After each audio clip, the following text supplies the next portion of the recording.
Bismillahirrahmanirrahim. Alhamdulillahi rabbil alamin. Wa bihi nasta'in ala umurid dunya waddin. Wassalatu wassalam ala al-mab'uthi rahmatan lil alamin. Nabiyyina wa habibina wa qudwatina Muhammad ibn Abdillah wa ala alihi wa sahbihi wa man walah, amma ba'du. Muslimin dan muslimat, para pelajar sekalian, Assalamualaikum warahmatullahi wabarakatuh. Alhamdulillah, pada hari ini 19 hari bulan 9 2021, kita teruskan pengajian kita dalam kitab hadis 40, iaitu hadis Al-Hadithus Salasun, hadis yang ke-30. Hadis yang ke-30, hadis tajuk dia Hududullahi Ta'ala wa Hurumatuh. Hudud dengan makna hudud, batasan, sempadan yang Allah Ta'ala buat, dan perkara-perkara menjaga kehormatan, kemuliaannya. Baik. Dan juga perkara-perkara yang diharamkannya. Perkara yang diharamkan. Para pelajar sekalian, hadis ini diriwayat oleh seorang sahabat bernama Abu Sa'labah Al-Khushani. Mari kita tengok hadis, kemudian kita pergi kepada penjelasannya, insya-Allah. Tengok hadis dan penjelasannya. An Abi Sa'labah, untuk pelajar yang ada kitab, cari je hadis yang ke-30. Muka surat dia 395. Yang versi lain cari hadis. Hadis nombor 30, insya-Allah. Sama ada kitab Al-Wafi ataupun kitab lain, sama ya hadis tu. Yang bezanya huraian di bawah tu. An Abi Sa'labah Al-Khushani, Jurthum bin Nashirin. Nama dia pelik. Jurthum bin Nashir radhiyallahu anhu an Rasulillah sallallahu alaihi wasallam qala: Inna Allah Ta'ala farada fara'idha fala tudayyi'uha وحد حدودا فلا تعتدوها وحرم أشياء فلا تنتهكوها وسكت عن أشياء رحمة لكم غير نسيان فلا تبحثوا عنها. حديث حسن رواه الدارقطني وغيره. Maksud dianya daripada Abu Sa'labah Al-Khushani, nama dia Jurthum bin Nashir. Sabda Nabi sallallahu alaihi wasallam, Inna Allah farada fara'idha fala tudayyi'uha. Sesungguhnya Allah telah mengfardukan, mewajibkan perintah-perintah yang fardu, maknanya telah mewajibkan amalan yang fardu yang mesti ditunaikan, maka janganlah kamu mempersia-siakannya. Jangan tak tunai, jangan tak buat. Wa haddada hududan fala ta'taduha. Dan Allah telah menentukan batasan-batasan hukum hakam. Setakat ini halal, langgar, haram, itu dia panggil hudud. Hudud maknanya batasan, border. Maknanya yang halalnya setakat ni. Lepas pada ni haram. Itu makna hudud. Kita nampak hudud ni potong tangan. Tak semesti tangan. Tak semestinya potong tangan. Hudud mana batasan halal haram. Tak semua, bukan semuanya kena potong tangan. Mana batasan yang Allah Ta'ala buat, janganlah kamu melewati, melintasi, melanggar batasan border ini. Wa harrama asya'a fala tantahikuha. Dan Allah telah mengharamkan beberapa perkara, makalah jangan kamu melanggari, mencabulinya, mendekatinya. Jangan. Jangan pergi buat benda tu. Hak tu haram. Wasakata an asya. Allah Ta'ala tak sebut. Sakata, mana Allah Ta'ala tak sebut apa-apa, diam daripada banyak perkara, tidak menentukan hukum atas perkara itu. Tuhan tak kata apa, halal ke haram, sebagai rahmat untuk kamu, bukannya disebabkan kelupaannya, Tuhan tak lupa, maka janganlah kamu mencari-cari akan hukumnya. Hadis ini riwayat Ad-Daruqutni dan lainnya dengan sanadnya hasan, kata Imam Nawawi, hadisun hasan. Hadis ini diriwayat oleh Daruqutni dan diriwayat oleh Abu Nuaim dalam Hilyah an Abi Darda radhiyallahu anhu. Wa sahhahu Ibnu Salah. Wa qawlu Abi Hatim wa Abi Zur'ah, dua orang ulama besar ni kata apa?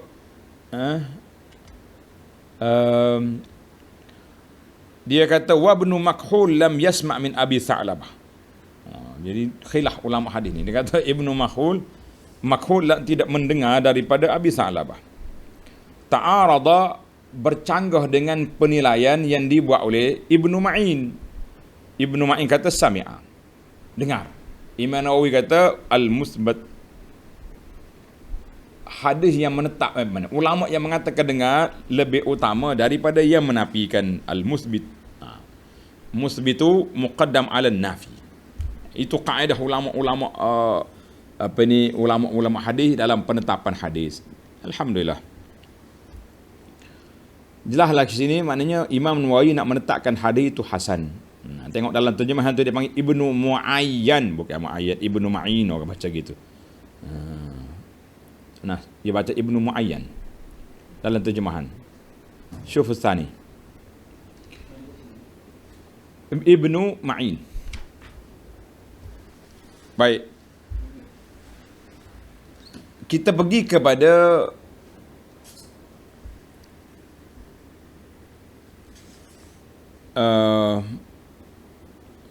di samping itu banyak lagi syahid hadis yang semakna dengannya yang menyebabkan hadis ini naik ke taraf hasan.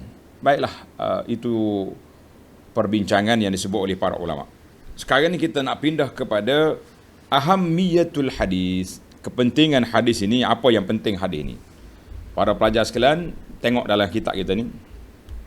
Macam biasalah. Mana dalam hadis ini Nabi SAW sebut kepada kita fardu, hudud, benda haram. Yang keempat, benda yang harus. Yang keempat itu tanda perkara yang harus. Harus ni maknanya boleh buat, boleh tak buat. Tetapi yang harus, kalau pandai guna, boleh pahala.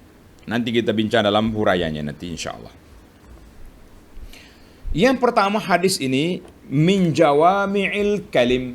Hadis ini daripada jawami'al kalim.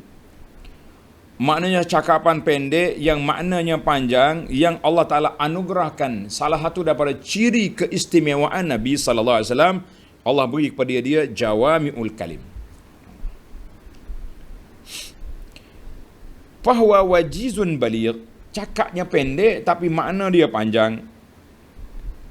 Sebahagian ulama mengatakan laisa fil ahadis, tidak ada sepotong hadis yang satu ajma' yang telah mengumpulkan apa? Kepentingan hadis ini, mengumpulkan dalam hadis itu usuluddin, cabang-cabang dia. Dalam hadis ini ada. Maka Nabi SAW telah membahagikan hukum. Nabi kita bahagi hukum ni ada 4. Yang pertama faraid, fardu. Yang kedua maharim, perkara haram. Yang ketiga hudud.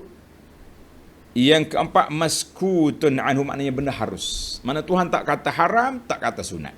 Buat.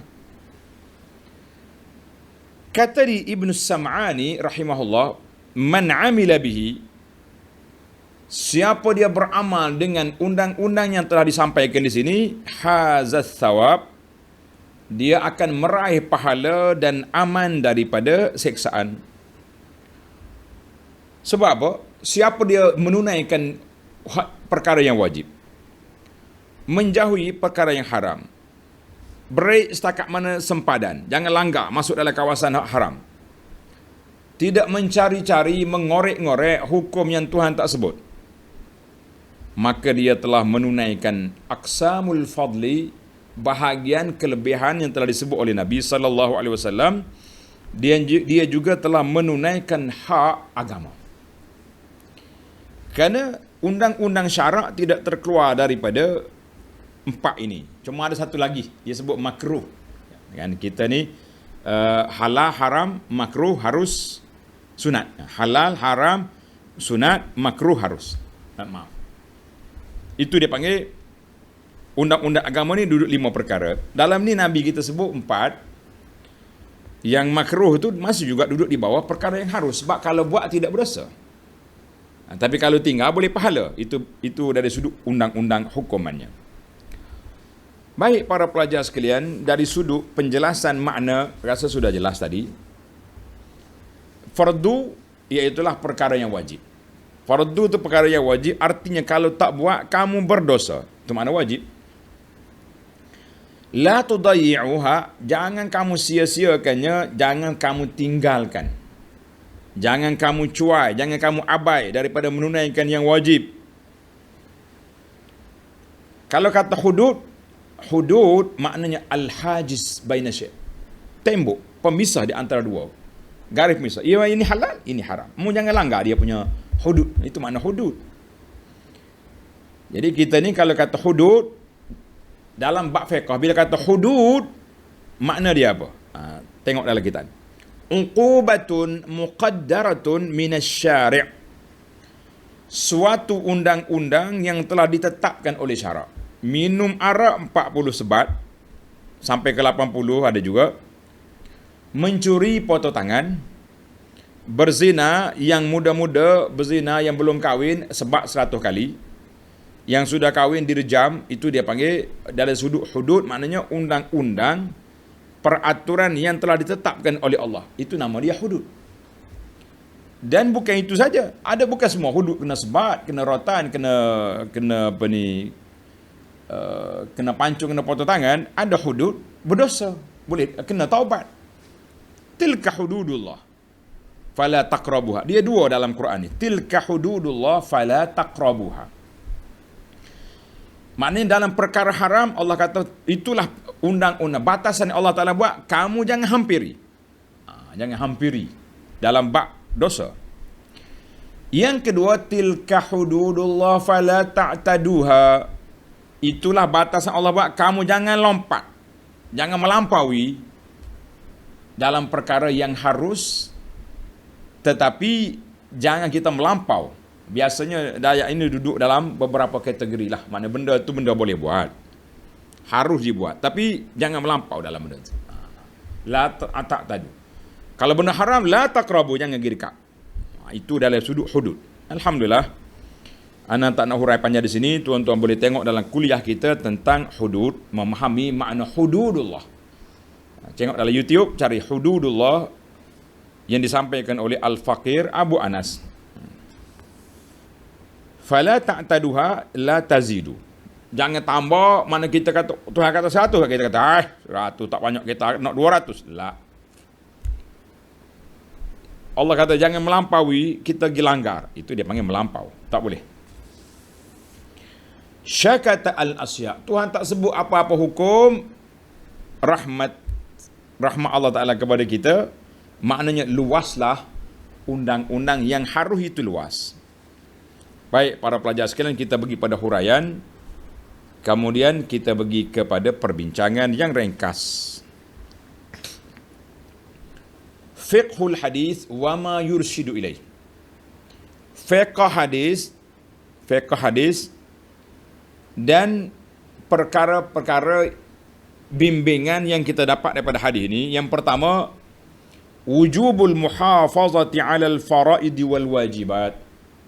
Wajib memelihara, menjaga, menunaikan perkara yang wajib, yang fardu dan yang wajib. Tengok kita ni. Yang fardu, apa makna fardu? Fardu ni, dia ni dekat ya dengan wajib tu. Kalau kata wajib semaya, wajib solat, fardu solat. Tapi ada sebagian ulama membezakan. Kita tengok dari sudut asasnya, yang fardu itu iaitulah apa yang perkara yang difardukan oleh Allah Ta'ala ke atas hambanya dan lazim, mesti kena buat. Seperti solat fardu, zakat, harta, puasa Ramadan, haji bagi orang belum pergi, itu dipanggil fardu. Ulama mazhab Syafi'i, belajar sikit. Ulama mazhab Syafi'i, dia kata anna kullama wajaba, semua perkara yang diwajibkan oleh Allah Ta'ala dengan dalil daripada Quran, daripada sunnah, dengan ijma' para ulama atau lain-lain berdalil, maka dia fardu. Fardu dengan wajib, mengikut ulama Syafi'i, satu je. Tak buat dosa. Tak buat haram. Tak buat neraka. Itu maksud dia. Maka illa fil hajj. Ulama Syafi'i, dia akan bezakan fardu dengan wajib dalam bab haji. Fardu rukun, tawaf, sa'i, wukuf di Arafah, itu dia panggil fardu. Kalau tak buat, tak sah haji. Yang wajib macam tawaf wada, melontar, bermalam di Mina, di Muzdalifah, itu dia panggil wajib haji. Kalau tak buat, dosa, tapi boleh dijabar, diganti dengan dam. Itu Syafi'i, dia beza dalam bab haji saja, fardu dengan wajib. Yang lain-lain sama. Kalau kata wajib dengan fardu sama. Adapun ulama mazhab Hanafi, dia beza di antara fardu dengan wajib. Tengok ni.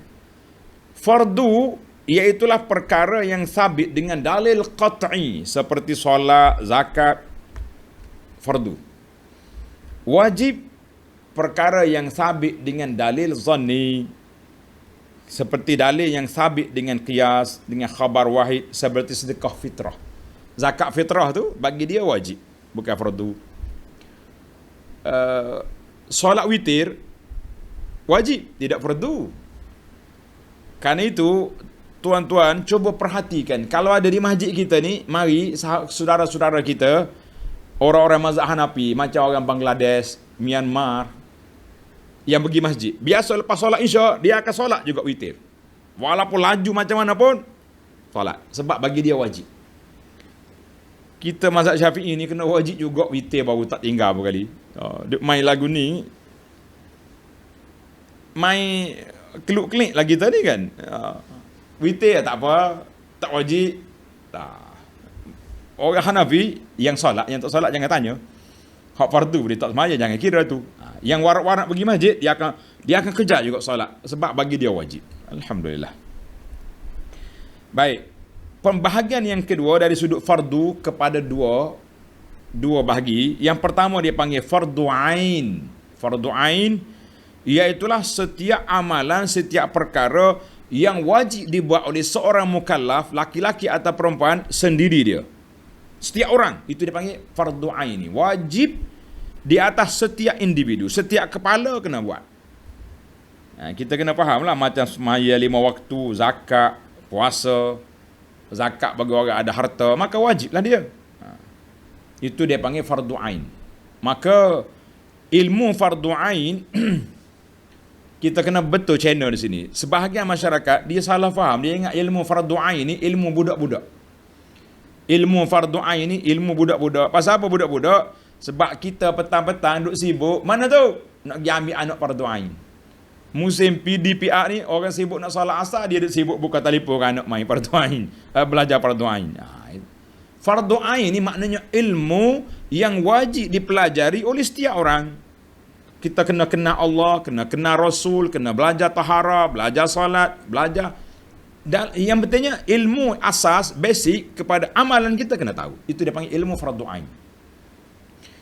Ini ada setengah orang ni, dia memperketatkan fardu ain sampai nak belajar tadabbur Quran pun tak boleh. La. Jangan salah faham. Ilmu tadabbur Quran termasuk dalam fardu ain. Kita nak faham kalam Rabbina. Cuma tingkatan ain tu macam mana, kita tengoklah. Bukan semua orang kena jadi ulama tafsir. Kita jadi setakat mana yang kita mampu lah. Yang kedua dia panggil fardu kifayah. Apa dia fardu kifayah? Fardu kifayah ni wajib kena buat, tapi kalau ada sebahagian orang dah buat, gugurlah lagi yang lain. Seperti solat jenazah. Solat jenazah ni wajib kena solat. Tapi kalau imam dah solat, macam musim Covid ni, orang solat berapa orang je? 4-5 orang yang solat. Imam, pengurus jenazah, kan? Dia yang boleh solat. Orang lain tak boleh, kena pakai PPE, macam-macam pakaian kena ada. Maka kita mengatakan, lepaslah fardu kifayah. Kalau tak solat pun tak berdosa. Tapi kalau tak ada seorang pun solat, semua dalam kampung tu berdosa. Macam solat jemaah. Solat jemaah ni khilaf ulama. Ada kata fardu kifayah, ada kata sunat muakkad. Mana kalau fardu kifayah, kalau langsung tak ada orang solat, contohnya surau dalam kampung ni, dalam qaryah, dalam taman ni, tak ada langsung orang solat. Malam je ada solat, tengah hari tak ada, kambing yang pergi situ. Semua kampung tu berdosa. Kerana itu saya kata, kalau ada pakcik-pakcik yang mampu untuk solat berjemaah 5 waktu, kita bagi allowance dia. Pakcik, solat. Kalau tidak, satu kampung awak berdosa kerana tidak terlaksananya fardu kifayah. Tapi kalau ambil dia kata dia sunat muakkad, lain pula hukumnya. Baiklah para jemaah sekalian, setakat itu. Seperti amar ma'ruf nahi mungkar, itu fardu kifayah. Ada orang buat, yang lain tak berdosa. Tapi kalau satu kampung, satu negeri tak ingkar mungkar, semua berdosa belaka. Jangan mudah-mudah kata, tak ada orang tahu tu. Mana boleh, kena tak. Jadi dalam satu kampung, satu karya, sebab itu dalam setiap daerah ada seorang al-fadhil, tuan pegawai agama jajahan, maka dialah yang memegang fardu kifayah dalam daerah kita. Al-fadhil tuan qadi, kita panggil. Al-fadhil imam besar, imam tua mukim. Ini dipanggil orang yang jaga fardu kifayah dalam kampung. Alhamdulillah. Boleh faham kan? Baik, kita pergi kepada yang kedua dalam fiqhul hadis yang kedua, al-wuquf inda hududillahi ta'ala. Tengok nombor 2. Tak kira lah naskah mana pun, kalau sebut muka surat kan berbeza pula. Al-wuquf inda hududillah maknanya kita kena berhenti, stop, setakat sempadan hudud yang Allah tetapkan. Baik, kita pergi dari sudut fiqhnya, dia kata hudud tu makna apa? Hiya al-uqubat al-muqaddaratu ar-radi'ah anil maharim. Semua hukuman ia ditentukan, ditetapkan oleh Allah Azza wa Jalla untuk menyekat manusia daripada melakukan benda yang haram, seperti hadduz zina. Had, hukuman zina. Zina sebab satu huratan. Orang yang pernah berkahwin zina, rejam sampai mati. Tak kira lah. Ada orang pertikai ke masalah rejam sekarang ni, kita ikut majoriti ulama. Yang terpencil, pendapat yang terpencil, biarkan dulu. Itu bab khilaf-khilaf ni. Haddu. Had, tu ni, undang-undang minum arak. Berapa? 40 rotan. Sampai 80. Itu dia panggil hudud. Kita dalam undang-undang syariat ni ada 3. Yang pertama hudud, macam undang-undang mencuri, ni potong tangan, ini hudud.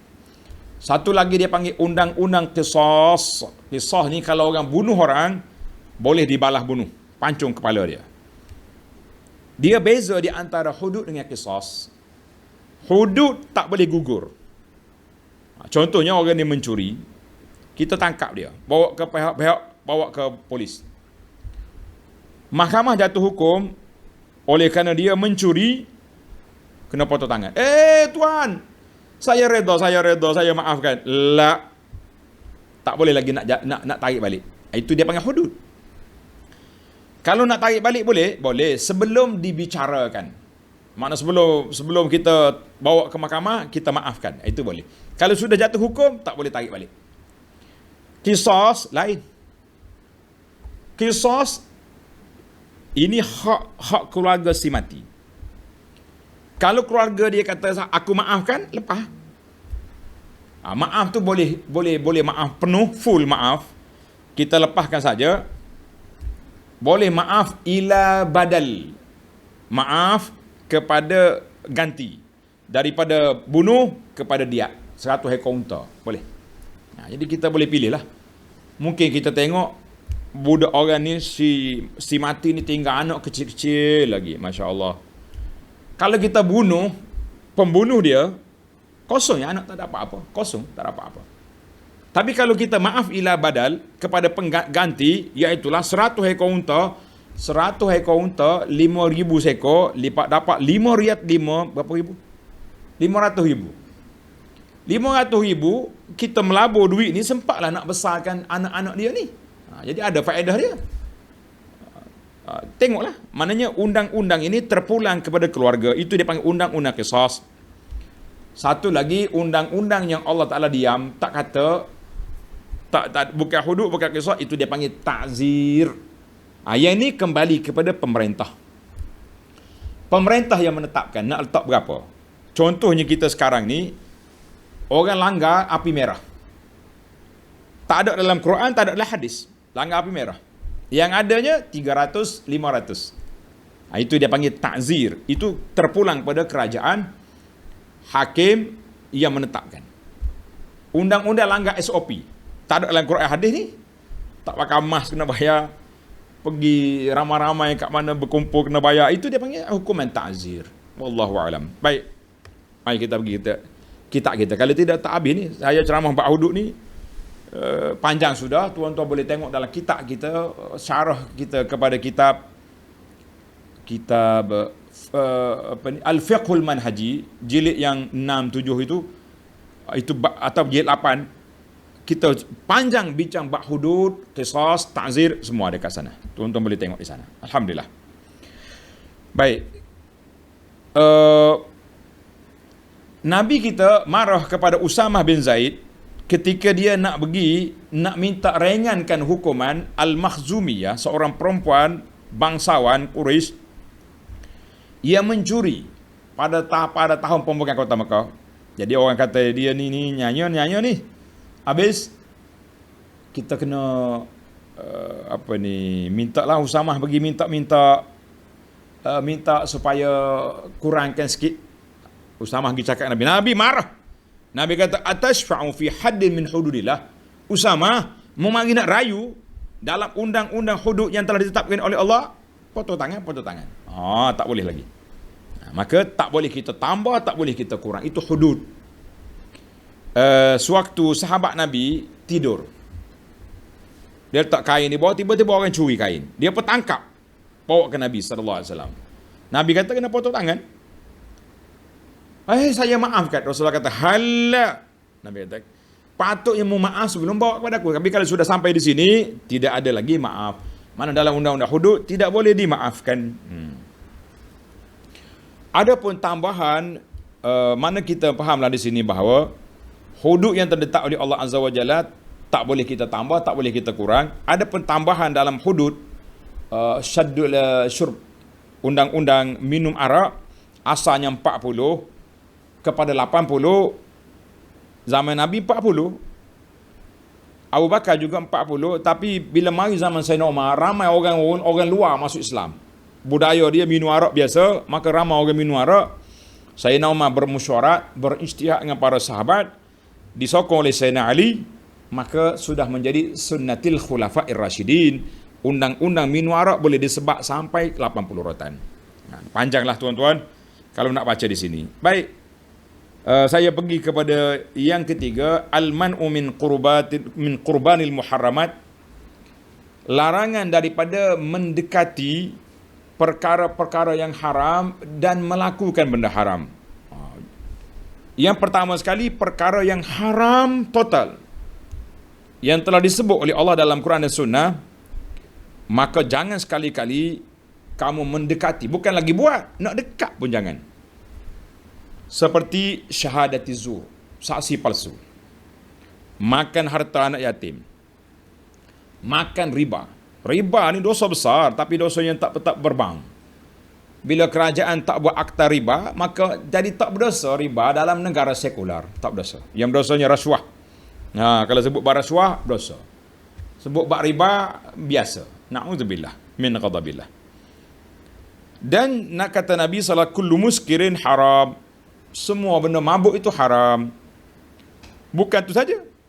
Kata Nabi dalam khutbatul wada', Nabi kata apa? Inna dima'akum wa amwalakum wa a'radakum alaikum haram. Darah kamu, harta benda kamu, kehormatan diri kamu haram dicabuli. Ini semua ni dia panggil benda-benda haram. Bukan saja itu saja, haram ni termasuk juga mencabul kehormatan orang. Hari ni kita mencabul kehormatan orang simple-simple, main-main, sengih-sengih yang buat poster, troll, apa nama lagi, nganyi, perli, macam tak berdosa. Baiklah, siapa yang memerhatikan perkara-perkara yang haram ini dan mencari apakah sebab Allah SWT haramkan benda-benda yang haram ini, kita akan dapati semua benda-benda yang diharamkan oleh Allah Azza wa Jalla, benda-benda yang telah ditetapkan hukuman hudud, jelas undang-undang syariat sangat prihatin dan sangat rahmat kepada manusia seluruhnya. Yang nak tulis dalam sebuah buku, nama buku Keindahan Islam. Tuan-tuan tengoklah Keindahan Islam ni, bila dah cetak balik nanti, beli, baca. Dalam buku Keindahan Islam, kita sebut tentang kelebihan-kelebihan tadi. Setiap larangan ada hikmah, ada illah, ada sebab. Menarik tuan-tuan buku ni. Cuma habis cetak sekarang, insya-Allah akan dicetak balik. Baiklah para pelajar sekalian, kita sudah masuk kepada setiap benda yang keji, yang khabis, al-khaba'is wa yuharrimu alaihimul khaba'is, benda yang Allah Ta'ala haramkan, mesti ada sebab. Cuma ramai orang tanya tentang anjing. Kenapa diharamkan oleh Allah Ta'ala kita bela anjing? Kecuali anjing yang untuk berburu, anjing untuk jaga hirasah, jaga hayawan, jaga kebun-kebun, itu boleh. Nak bela macam orang bukan Islam duk bela anjing jelek-jelek dalam kereta, tak boleh. Apa sebab? Ini dia panggil banyaklah cari ahkamul kilab, penghormatan anjing tu, pengharaman anjing tu kenapa? Boleh katakan semua dalam Islam ni ada illah, ada sebab. Bila Allah Taala haramkan satu perkara, ada hikmah, ada illah. Bila dihalalkan, ada illah. Ada kita tahu, ada kita tak tahu. Nasallallahu as-salamata wal afiyah. Baik para pelajar sekalian, semua benda-benda haram, dosa besar, tuan-tuan tengok dalam kitab yang ditulis Al-Imam Az-Zahabi rahimahullah ta'ala, dalam kitab dia Al-Kabair. Al-Imam Az-Zahabi telah tulis Kitabul Kabair, kitab dosa-dosa besar. Ada 76 dosa besar. Alhamdulillah, ana sudah baca kitab ini di masjid kita ini setelah khatam. Tuan-tuan boleh tengok dalam siri-siri pengajian kita di YouTube. Boleh baca. Beli buku ni, tengok. Alhamdulillah sudah ada. Allahu Akbar. Al-Imam Ibn Hajar dalam kitabnya Az-Zawajir an Iqtirafil Kabair, lebih daripada 300 dosa besar. Menggerunkan kita tuan-tuan. Allahu Akbar. Baik para pelajar sekalian, kita berpindah pula kepada fiqh yang keempat. Dia panggil al-ibahah. Mana ibahah? Perkara yang harus. Kita tadi halal, fardu yang wajib kena buat. Yang kedua perkara yang haram. Yang ketiga ni harus. Baik. Yang keempat, rahmatullahi ta'ala bi'ibadihi. Rahmatnya Allah Ta'ala kepada hamba-hamba dia. Sarrahan Nabi sallallahu alaihi wasallam. Nabi kita telah jelaskan di sini dengan jelas mengatakan bahawa apa yang Tuhan tak sebut, maka mu jangan cari, jangan pergi korek nak suruh halal juga. Tuhan tak kata ini haram, ini halal, maka dia jadi harus. Tak banyak benda haram ni. Kan dalam sebut Allah Ta'ala sebut yuhillu lahumut tayyibat wa yuharrimu alaihimul khaba'is. Allah Ta'ala halalkan benda baik, haramkan benda buruk. Maka dipasang dua ayat ini, dua kalimah ini dihuraikan oleh hadis, dihuraikan oleh ulama. Di mana kita dah tengok benda ni halal, haram. Contohnya rokok. Saya sebut contoh yang paling tuan-tuan suka dengar. Betul tak? Biasanya yang suka dengar rokok ni perempuan.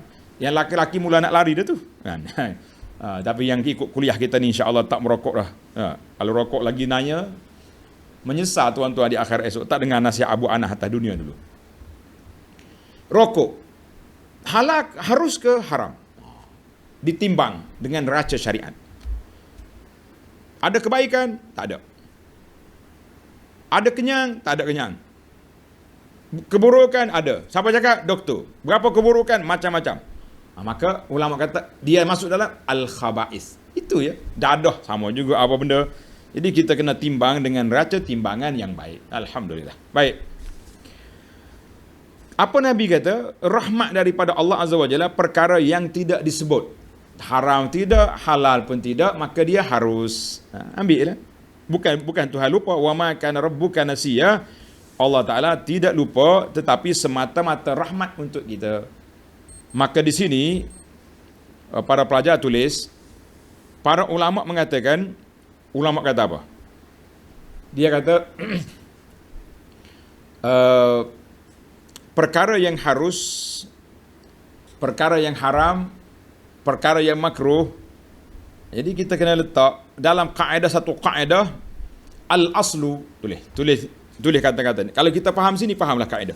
Al-aslu fil asya al-ibahah. Asal dalam perkara perbuatan kita ni, muamalah kita, jual beli kita, makan minum kita, apa saja harus, sehingga ada dalil mengatakan haram. Kita nak makan buah rambutan. Rambutan ni halal ke haram? Tak ada dalil mengatakan haram, maka harus. Bakal sedap. Baik. Apa lagi no? Ini dipanggil asal segala benda tu harus sehingga ada dalil yang mengharamkan. Macam haram bangkai, haram darah, haram babi, haram arak, itu dipanggil ada dalil. Kaedah yang kedua, tanda kaedah kata al-aslu fil ibadati at-tawaqquf. Al-man'u boleh dua-dua. Asal dalam ibadat dilarang. Asal dalam ibadat larang ataupun stop, kecuali ada dalil yang mengharuskan. Saya nak solat ni, solat apa? Solat berapa-berapa pun. Berapa rakaat? Kita kata nak solat 1 rakaat setengah. Contohnya 2 rakaat, 3 rakaat je. Tak boleh kita buat dalam ibadat kecuali ada dalil yang mengharuskan. Itu dia panggil. Dalam bab ibadat sempit, sebab pintu dia melalui Nabi saja sallallahu alaihi wasallam. Dalam perkara kehidupan dibuka luas sebab manusia ni perlu macam-macam. Sehingga dalil kata haram baru kita berhenti. Kalau tidak penat kita. Berapa pikul Quran kita nak baca? Buah rambutan saja berapa puluh jenis. Ikan saja berapa juta, berapa ratus jenis, berapa ribu jenis. Letihlah kita. Jadi tak ada. Semua tu asalnya harus sehingga dibuktikan haram. Dalam ibadah asalnya dilarang kecuali ada dalil yang mengharuskan. Itu kaedah yang kita pakai. Maka kaedah ni terpakailah dalam tajuk kita yang lepas dalam masalah Nabi kita SAW larang daripada mereka-reka ibadat. Ihdas al-ibadah. Wa kullu bid'atin dalalah tadi boleh dikait dengan kaedah tersebut. Baiklah. Panjang pula ni. Kita berpindah kepada perkara yang kelima. Nabi kita larang daripada banyak bertanya. Tanya, kaji kuat-kuat dalam bab hukum, Nabi kita larang. Maka di sini ulama kata, tulis itu, yang pertama, larang itu mungkin di zaman Nabi. Zaman Nabi SAW, dilarang sahabat banyak bertanya, dibimbangi, takut ditukar hukum. Hukum yang kata harus, jadi haram. Asalnya tak wajib salat tarawih, banyak tanya, takut nanti difardukan tarawih. Itu dia panggil, jangan banyak tanya, di zaman Nabi kita masih hidup. Dan Nabi wafat dah, tanya. Ada ulama yang kedua kata kemungkinan hadis ini kekal di atas umum dia. Larangan tu tak berlaku, cuma dilarang daripada ta'ammuk, tasyaddud, melampau, was-was, korek banyak sangat dalam agama ini, itu larang. Tengok tuan-tuan, kita dah hurai tajuk ni dalam hadis yang ke-9. Tulis. Hadis yang ke-9, Nabi kata apa? Zaruni ma taraktukum. Jangan duk tanya enggak benda yang aku tak bagi tahu. Binasanya orang dulu sebab terlalu banyak bertanya kepada nabi-nabi dan banyaknya berikhtilaf dengan nabi mereka. Ini bahayanya banyak bertanya dalam perkara yang tidak perlu. Jadi jangan tanya banyak. Kita gini pun kalau nak tanya yang kita nak tahulah. Jangan pula tanya yang belia-belia ustaz pun pening nak jawab kan. Baiklah. Tuan-tuan tanda, kita dah bincang tajuk Nabi kita larang banyak bertanya ini hadis 40 yang ke-9. Nabi kata apa ni, halakal mutanatti'un, binasalah orang yang terlalu melampau duk mengorek-ngorek hukum ni. Sampai mereka was-was.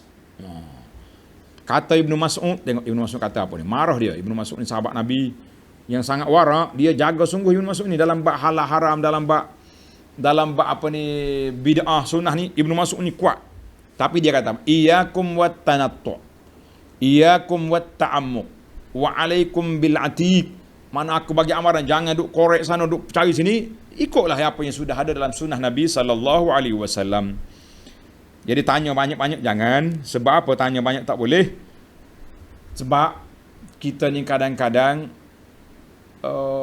pelik sangat. Contohnya, ada orang mari ceramah sini. Dia kata, ustaz, ya, dia ceramah di masjid ni. Tuan-tuan makan ayam ni ambil mana? Ambil kat kedai tu lah. Pak Haji tu sembelih, baca bismillah. Oh, dia baca bismillah masa sembelih ya? Ya. Masa dia bela, dia bagi makan apa? Makan dedak lah. Makan apa ya? Dedak tu ambil di mana? Oh, dia korek. Akhir sekali keluar dedak marilah daripada babi. Oh, timbul pelik lah. Tak makan ayam lah kita. Ini dia panggil tasyaddud, ta'ammuk dalam perkara yang pelik-pelik. Ni kain ni. Buat ambil mana ni? Kan ada benda najis kan buat solat. Oi. Jadi was-was kita banyak tanya. Jangan sampai begitu, bahaya. Yang ketiga, larangan juga daripada bertanya benda-benda yang gaib. Benda perkara yang gaib, pelik-pelik, jangan duk tanya. Sebab kalau kita tanya terlalu banyak duk kaji, Allah SWT sebut kepada kita simple je. Sifat Allah Ta'ala ni laisa kamitslihi syai'. Sifat Allah Ta'ala ni tak sama dengan makhluk. Bila kita baca tentang sifat Allah, tak boleh. Ni macam makhluk ni. Akhir kali jadi was-was, jadi pelik. Tinggal kita sunnah Nabi, pergi cari ilmu lain, ilmu yang pelik-pelik. Maka terjebaklah kita dengan ajaran sesat. Na'udzubillah. Jadi semua. Tuhan kata, semua makhluk bertasbih. Macam mana tasbih? Batu tasbih macam mana? Burut. Allah, duk cari akhir kali tak percaya ke hadis. Dengan ayat Quran dia tak percaya lagi. Sebab itulah Nabi kita pesan dalam hadis riwayat oleh Imam Bukhari rahimahullah taala, ya'ti syaitan ahadukum. Syaitan mari kosek dalam hati kita. Man khalaqa kaza? Siapa dia buatmu? Allah. Ayahmu? Allah. Ni makhluk Allah. Akhirnya dia tanya, Allah siapa buat? Kita pun betul juga ni. Allah buat. Dia sendiri siapa buat? Maka kata Nabi, fa iza balaghahu falyasta'iz billah wal yantahi. Bila sampai ke peringkat Tuhan, dia tanya, Tuhan siapa buat? Mu kena berhenti daripada khayal, wal yasta'iz billah, kata auzubillah minasyaitan. Jadi mula syaitan nak masuk dah. Mula syaitan nak masuk. Ini bahaya kita ni. Maka kita kata dalam hadis Muslim, kalau dia syaitan masuk situ, falyaqul amantu billah, aku beriman dengan Allah, aku tak percaya kamu syaitan. Na'udzubillah. Baiklah para pelajar sekalian, penamat hadis ini penutup faidatul hadis. Hadis ini menunjukkan kepada al-amru bittiba', arahan Nabi supaya kita ikut lakukan perkara yang fardu dan jaga batasan hudud, jangan dilanggar, jauhkan diri daripada segala larangan, dan jangan terlalu mengorek-ngorek hukum sampai jadi was-was. Wal'iyazubillah. Tamatlah kita. Jadi untuk kesinambungan hadis ini, tuan-tuan tengok hadis yang ke-9 dan hadis yang ke-12. Di antara Islam, baiknya Islam seorang itu, tarkuhu ma la ya'ni, dia tinggal perkara yang tak ada faedah. Tulis. Maknanya hadis ini dibaca dengan dua hadis. Hadis 40 yang ke-9 dan hadis 40 yang ke-12. Alhamdulillah, tamatlah kita. InsyaAllah dalam sidang akan datang, hadis yang ke-31, haqiqatuz zuhdi. Hakikat zuhud dan kesan samarat, buah daripada sifat zuhud. InsyaAllah kita sambung dalam sidang akan datang. Subhanakallahumma wa bihamdika, asyhadu an la ilaha illa anta astaghfiruka wa atubu ilaik. Wa sallallahu ala nabiyyina Muhammadin wa ala alihi wa sahbihi ajma'in. Walhamdulillahi rabbil alamin. Wassalamu alaikum warahmatullahi wabarakatuh.